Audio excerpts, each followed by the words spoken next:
Right, well that must be one of the quickest unboxings that I've done in a long time.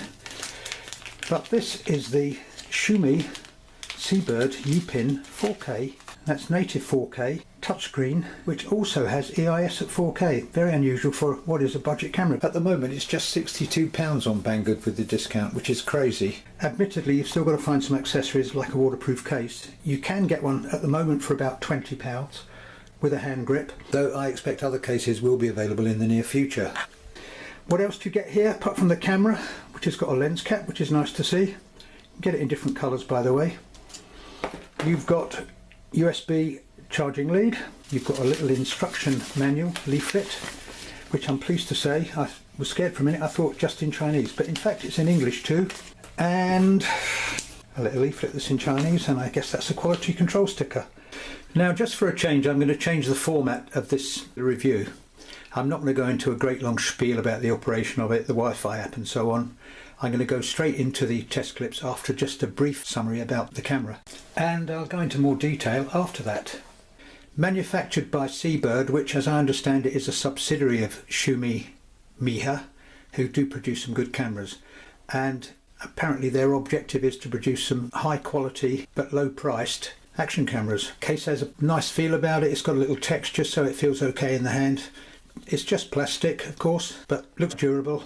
You've got a 145° lens on the front here, which is a bit narrower than the standard 170 that you get on most action cameras. That may well suit people because a lot of people complain about that kind of fisheye effect that you get with very wide angle lenses. Easy to operate, you've only got two buttons on this. You've got power on off on the front, shutter on the top, little LED there which shows when it's recording and also shows you when it's charging.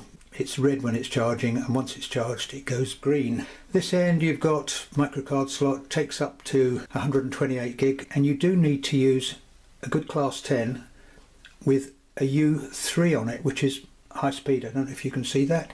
I'm going to use a 64 gig Samsung Evo, and it goes in logo side towards the screen like so. Most problems I've seen reported with cameras not working properly are where people aren't using good brand cards, and then you will get all kinds of problems. Mentioned it's touchscreen. They don't go into the operation in the manual, but it's so simple, as you'll see when I go into that. Battery slot there, which you saw. Batteries and spare batteries are available with a charger online. So that's about all I want to say about this, but it is unusual to get a 4K camera with EIS at this kind of price. If you have found this useful and you don't plan to go into the rather long operation section of this video, please don't forget to hit subscribe. Thanks again for watching.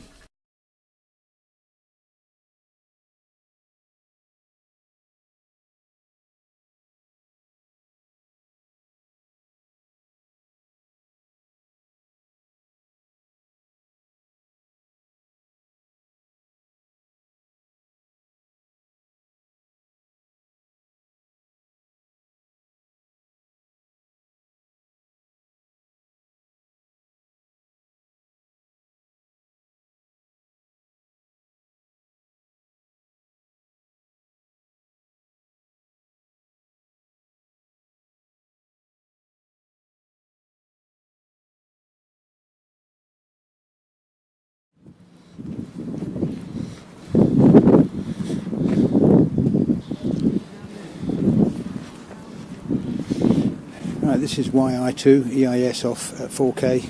Seabird 4K EIS is on.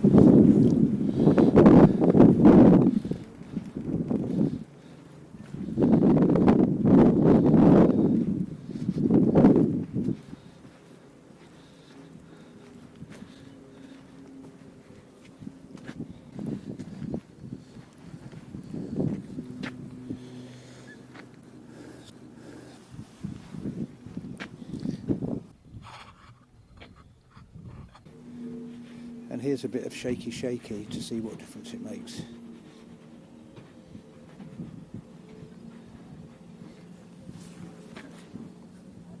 There's lots of nice detail here because of the rigging on the yachts and things.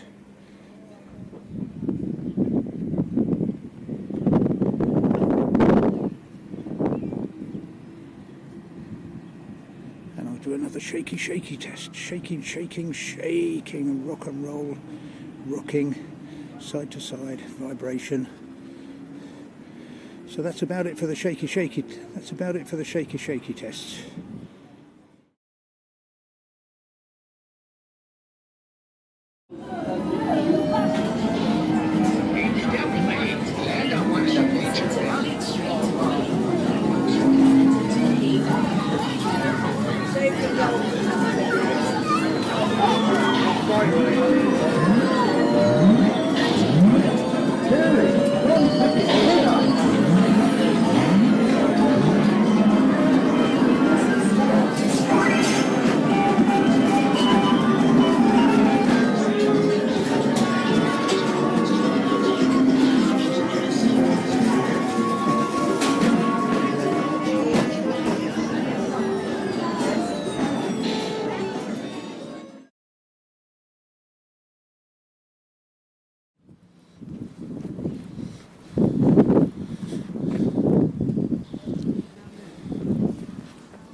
Seabird 4K EIS is on.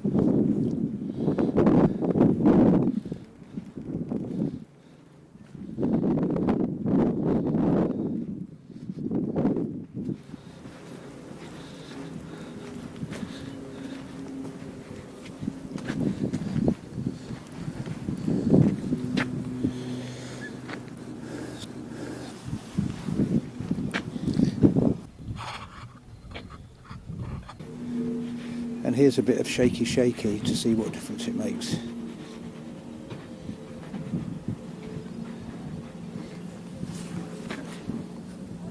There's lots of nice detail here because of the rigging on the yachts and things.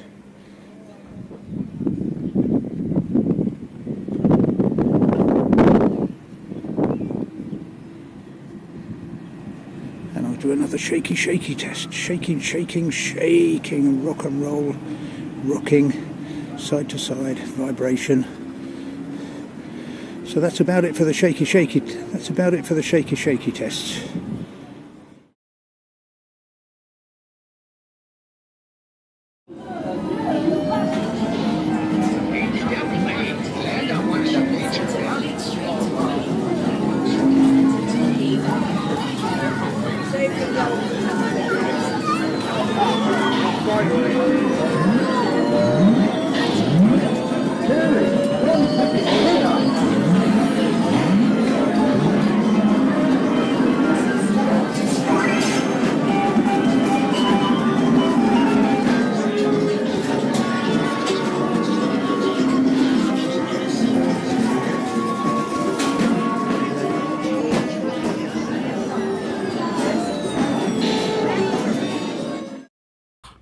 Now these are 1080-60 EIS on.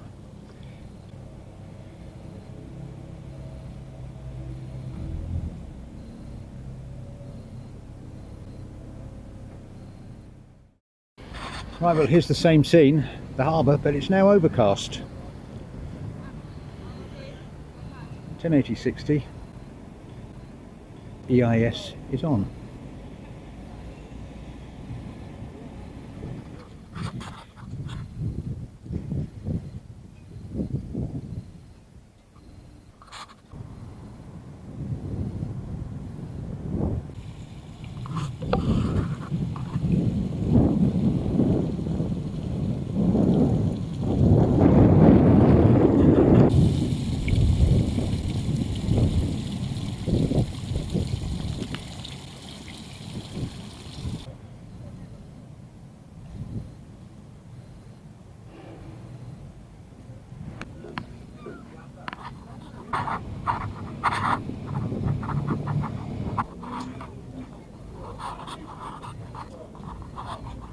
Aha, no. Chodziła koło nas. Dobra, wyjdziemy.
Yeah, good.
So let's take a closer look.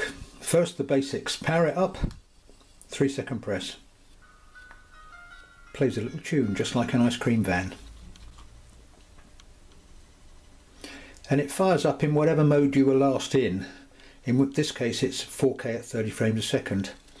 On the screen here it's telling you I'm in 4K 30, battery is right up, 57.1 gig SD card. Now if I press the shutter release, get a beep, counting down, tells me I've got 2 hours 9 minutes left recording time. Little lights flashing, shame it's not bigger, but anyway. So I'm recording video at 4K 30, press again, double beep tells me I've stopped. Now I think the double beep's useful because at least it distinguishes between firing up and stopping the video. Now if on camera mode, in other words taking stills, I've got some options here. I can either touch the screen and I've got these 4 icons, that's return, or I can swipe the screen and swipe through various options. from loop recording through to stills, or alternatively you can even press the mode button and scroll through. So now in camera mode, press the shutter, single beep, a still photograph taken. I'll touch it again. That's the easiest way to change modes anyway. Back to video mode. Come back into, and you'll see it's fired up in stills there. So I come back up, come back up, and I'm back in video mode. Now if I want to change settings in video mode, I've got the menu here, which is time warp, which is speeded up video, lapse video, which is a time-lapse video, various settings in that which I won't go into, otherwise my explanation video is going to end up about 3/4 an hour long. Loop recording for car, slow motion. More important, this is change resolution. I can change resolution from 4K at 30, 2.7, 1080 at 60, which is my preferred resolution, down to 720 and a couple of other reses. So come back up to video, which I'm in. Now if I hit settings while I'm in video mode, I can turn EIS on or off, which is the gyro stabilization, or I've also got LDC here, which is lens distortion correction. Now you can't have lens distortion control and EIS on at the same time because they both work by manipulating the frame. So I generally speaking would use it on EIS. As you can see there, it said EIS closed when I try and change that. So that changes that, or scroll down you can change video encoding H.264 to H.265. It records in MP4 H.264 or 265. 265 is a different compression method which I believe gives you smaller files, but that's a matter of choice. It doesn't appear to affect video quality. You've got flip, which will turn it upside down, I guess, if you're using it for loop recording and so on. Metering mode, I prefer average, anti-flicker, 50 Hz or 60 Hz.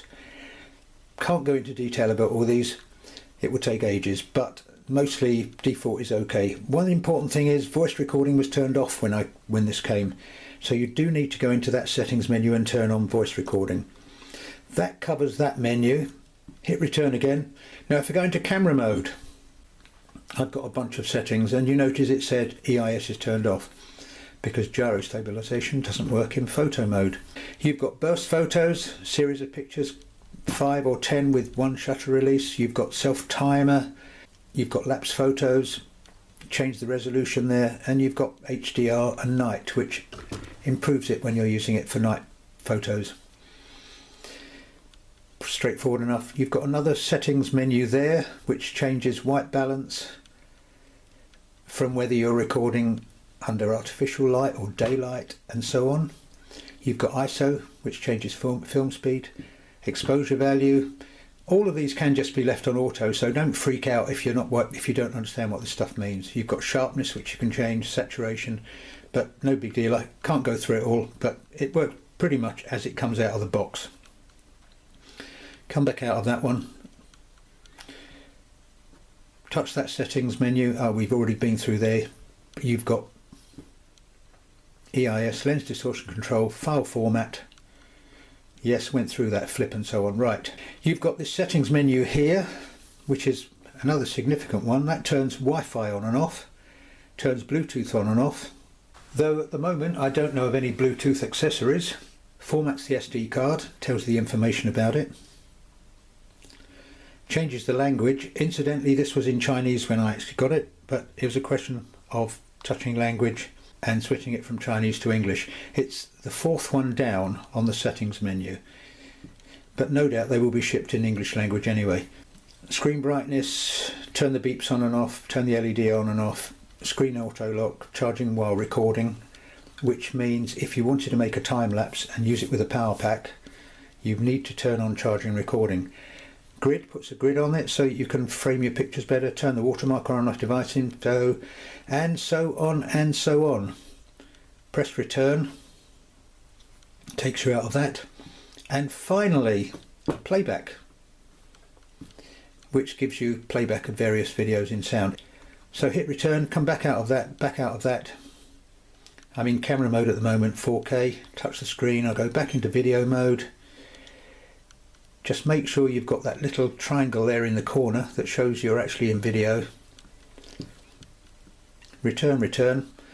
That pretty much covers that. And of course, if you want to turn off, it's just a question of a 3-second press. So all in all, very simple to operate, very simple user interface. One thing it doesn't have, which many action cameras have, is auto power down, which means if you don't actually turn this off and you leave it in standby, it will just carry on draining the battery until it runs out. So make sure you turn it off when you're not actually recording. All in all, a great little camera, very sharp lens, nice colour, easy to use. I had a few little niggles. I wish they'd made the LED bigger so that you could see when it was recording. I'd recommend putting the screen setting to the brightest, because I sometimes was unsure using it in sunshine whether I was recording or not. And it's also very easy to accidentally change modes. If you do switch to camera, it will turn off the EIS gyro stabilization, so you actually have to go in and turn it on again. Maybe they'll change that with a firmware update, but they're very minor niggles. I thought for the price this actually produced exceedingly good results, easily as good quality as the YI2 that I looked at against it, although that is a more sophisticated camera. It doesn't actually have EIS at 4K unless you go for the YI2 4K Plus version, so good value actually. Right, let's get on and take a look at the Wi-Fi app.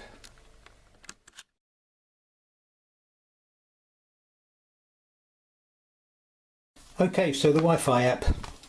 Now you can either scan the QR code, or you can go to iTunes or Google Play and search Seabird. App installed easily enough, although it wouldn't actually let me do anything initially because I fired it up and it said upgrade the firmware, which I found a bit complicated, but that might have been a problem with my phone. Or alternatively, you can download the firmware from Seabird's website. But the app, once it was installed and updated, worked fine. Turn on the Wi-Fi by hitting Settings, Wi-Fi Seabird on. Password for that initial installation was 12345678. Now go into your Wi-Fi, find Seabird. Do I want to connect? Yes. Go into the app and it's already connected there. Look at that. But it always comes out in landscape mode. Very little lag, which I've mentioned before. If you see that, very fast processor, the high silicon processor, because there's virtually no lag at all there. Lag is the difference between how quickly it moves and how quickly it displays on the screen. As with most of these kind of apps, first off you've got on-screen display there, battery at 70%, JPEGs, ISO auto, white balance auto. That one there changes settings. I'm in camera mode. Touch that, I'm in video mode. Touch that, I'm in settings. Now this has got rather a lovely graphical display here where you can change things by scrolling these little things across. ISO is film speed. You can change all this stuff of course on the camera. EV is exposure value. Shutter speed you can even change in camera setting, which means you can do long time lapses if you want. That's another menu setting there. Anti-flicker, flip, which means reverse it. LDC, lens distortion correction, I mentioned. EIS, electronic image stabilization, and so on. That one there is playback, which shows the files, which means you can either play them on your phone or download them to your phone and so on. Go back out of that. Easiest thing to do with these kind of phone apps is just explore them. But good app, and of course you can stop start video. Beep. Countdown there, 2, 3, 4, 5 seconds. Remotely, which means you can probably remotely operate the camera from 10 meters away, shall we say, depends on your phone. Change a few other things. It tells you my film speed there, or the equivalent of film speed, ISO 600. Most of this stuff is best left at default, which is auto. Metering mode I prefer to be average rather than center, but that's a matter of taste. Metering mode, white balance auto is best. ISO is probably best on auto, if you can see how I'm changing that. Auto. Exposure value lightens or darkens images. You're best leaving that on 0 unless you particularly want to improve something. Loop recording there, video recording, slow motion, time warp, put that back on video. So you can change all the settings basically using the app. Nicely thought out app. I think it's pretty clever kind of graphics on it. Although, as I mentioned, I didn't find upgrading the firmware with mine very easily because it wouldn't allow me to connect to the internet while it was connected to the camera. But other phones may well be different. Right, so that covers the Wi-Fi app. If you want to come out of it, you can either shut it down just like you would anything else, or you can go into settings, turn off the Wi-Fi, like so. Beep, that shuts that down. But all in all, easy to operate, EIS in 4K, which is unusual, good price, and I was impressed with this little camera. So I hope you found this helpful. If you have, perhaps you'd like to click on subscribe and the notification bell down there, and you'll get a notification next time I upload a video. There's a host of videos on my channel if you've got a wet afternoon and you want something to look at. From sailing, paragliding, paramotoring, wildlife, 52 camera tests, drones, quadcopters, FPV flying, loads of stuff. So that's all for now anyway. Thanks for watching, and I hope I catch you again soon.